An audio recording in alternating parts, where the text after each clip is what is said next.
Hello everyone, welcome to my YouTube channel. So कैसे हैं आप सब लोग। आज हम डिस्कस करने वाले हैं कोऑपरेटिव बैंक का कट ऑफ लिस्ट क्या कितनी जा सकती है। हालांकि रिजल्ट आने के पहले ये अनुमान लगाना बड़ा ही दुविधाजनक हो जाता है कि कभी ज़्यादा भी आ सकता है, कभी कम भी आ सकता है। तो यहाँ पे जो भी कट ऑफ बताया जाएगा वो एक्सपेक्टेड बताया जाएगा, अनुमानित कट ऑफ बताया जाएगा। तो आप लोगों में से बहुत सारे ऐसे लोग होंगे जिन्होंने ये एग्जाम दिया हुआ है और अब वो रिजल्ट का इंतजार कर रहे हैं कि क्या रिजल्ट हो सकता है या कितना कट ऑफ जा सकता है, या हम उस कट ऑफ को पार कर रहे हैं कि नहीं कर रहे हैं। तो जैसे कि नोटिफिकेशन में दिया गया था कि 10 दिन में कट ऑफ ये रिजल्ट जारी हो जाएगा, बट ऐसा भी कुछ भी नहीं हुआ है। एज ए एस्पिरेंट सबको ये क्यूरियोसिटी होती है कि कितना कट ऑफ जाएगा कितना नहीं जाएगा। तो यहाँ पे जो भी हम कट ऑफ डिस्कस करेंगे वो एक्सपेक्टेड है, हो सकता है इससे ज़्यादा भी जाए, हो सकता है इससे कम भी जाए। बट खुद को सेटिस्फिकेशन देने के लिए अगर आपके इतने नंबर हैं तो वो थोड़ा अच्छा लगता है और थोड़ा मोटिवेशन भी मिलता है, और आगे की एग्जामों की तैयारी भी हम अच्छी अच्छी तरीके से अच्छे मन से कर सकते हैं। तो चलिए डिस्कस करते हैं। पहली बात तो कट ऑफ जो है बहुत सारे फैक्टर पर डिपेंड करता है कि टफ लेवल और ईजी लेवल और पोस्ट और कितने लोगों ने फॉर्म भरा, कितने लोगों ने एग्जाम दिया। ठीक है, तो इस चीज़ पे बहुत चीज़ें निर्भर करती हैं कि कितना कट ऑफ जा सकता है। तो एक चीज़ पे बेसिस होकर नहीं बता सकते हैं। दूसरी बात, मेरे काम की बात, प्लीज़ चैनल को लाइक एंड सब्सक्राइब जरूर कर दीजिएगा। अगर आपको ये कट ऑफ लगता है कि हाँ इतना जा सकता है तो प्लीज़ लाइक एंड सब्सक्राइब जरूर करिएगा, और कमेंट भी करिएगा। और दूसरी बात, जो भी मैं यहाँ पे कट ऑफ बताऊंगी अगर उनके नंबर इसके आसपास हैं तो जरूर मुझे आप कमेंट करके अपनी कैटेगरी और अपना नंबर जरूर बताइएगा। इससे क्या होगा, दो चीज़ें हो जाएंगी। इतना मुझे भी पता चल जाएगा कि किस कैटेगरी में कितना कट ऑफ जा सकता है, और आपको भी पता चल जाएगा कि मतलब बहुत सारे लोगों में कितना कंपटीशन है ना। और ये भी पता चल जाएगा कि हम कितने पानी में हैं। ठीक है, तो चलिए करते हैं कट ऑफ का डिस्कशन क्लियर। और अगर आपने यहाँ तक वीडियो देख लिया तो प्लीज़ लाइक एंड सब्सक्राइब जरूर कर दीजिएगा।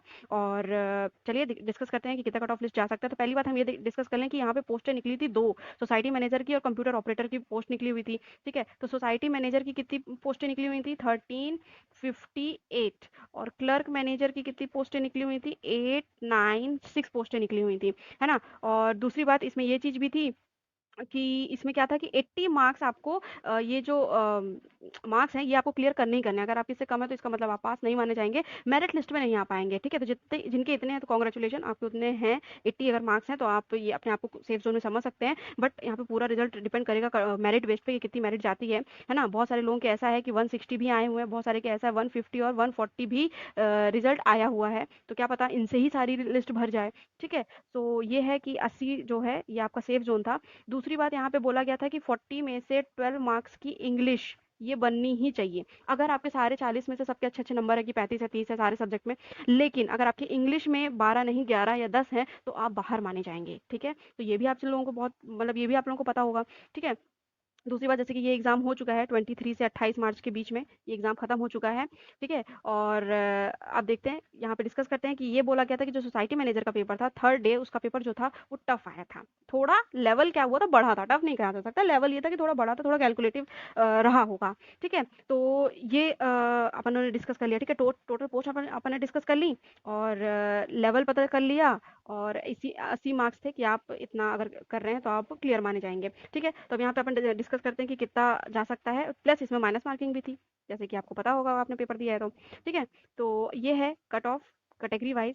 ठीक, तो कट ऑफ जो है वो कई सारे, तो चलिए डिस्कस करते हैं। ये है जो जनरल का इतना, एक सेकेंड, ये है जो जनरल का इतना जा सकता है। हो सकता है जनरल का 135 टू 136 भी हो। ठीक है, ये भी हम मान के चल सकते हैं, और इससे एक दो नंबर हम कम भी मान के चल सकते हैं। मतलब 135 जैसे जनरल का हो गया तो इससे एक दो कम ओबीसी का हो जाएगा, इससे एक दो कम एससी का हो जाएगा, इससे एक दो कम एसटी का हो जाएगा। तो जिनके इतने मार्क्स हैं वो खुद को सेफ समझे, है ना। बाकी तो रिजल्ट देखने के बाद ही देख सकते हैं कि कितना जा सकता है। लेकिन अगर आप कट ऑफ एनालिसिस की बात करें तो ये 135 136 जनरल का जा सकता है, 132 ओबीसी का इतना, और एससी का इतना, और एसटी का इतना। आप सबके जिनके भी इतने मार्क्स हैं वो मुझे कमेंट सेक्शन में बताइएगा कि किनके इतना मार्क्स हैं, तो थोड़ा कंपटीशन भी पता चल जाएगा कि क्या कैसा है। और अगर आपके इतने मार्क्स हैं तो आप खुद को सेफ जोन पे समझिए। और ऐसा भी होता है कि जिनके 80 हैं, मे बी थोड़ा कम जाए, ऐसा तो नहीं हो सकता, क्योंकि बहुत सारे लोगों के जो हैं वो कितने आए हैं, 160 150 120, इन लोगों की कैंडिडेट संख्या ज़्यादा है। तो हो सकता है वो पोस्टें जो है कम है तो इनसे ही ऊपर ऊपर भर जाए और 100 तक ना पहुँचे, है ना। तो ये तो अंदाज़ा लगाना बहुत मुश्किल है कि 100 में भी किसी का हो जाएगा, ये तो बहुत मुश्किल है। तो यही है कट ऑफ हमने आज डिस्कस किया कि ये इसका इतना इतना इसका इतना इसका इनका हो सकता है। तो जिनके भी इतने मार्क्स हैं वो मुझे कमेंट सेक्शन में बता सकते हैं। अगर आपको ये कट ऑफ एनालिसिस अच्छा लगा हो तो लाइक एंड सब्सक्राइब जरूर करिएगा, और थैंक यू सो मच। और अगर आप और भी आगे कोई पेपर दे रहे हैं और उनका रिजल्ट नहीं आया हुआ है तो आप मुझे कमेंट सेक्शन में बताइएगा, और आप कट ऑफ से सेटिस्फाइड नहीं हो पा रहे हैं तो हम उसका कट ऑफ का एनालिसिस करेंगे। तो थैंक यू सो मच, मिलते हैं नेक्स्ट वीडियो में एक नए एनालिसिस के साथ।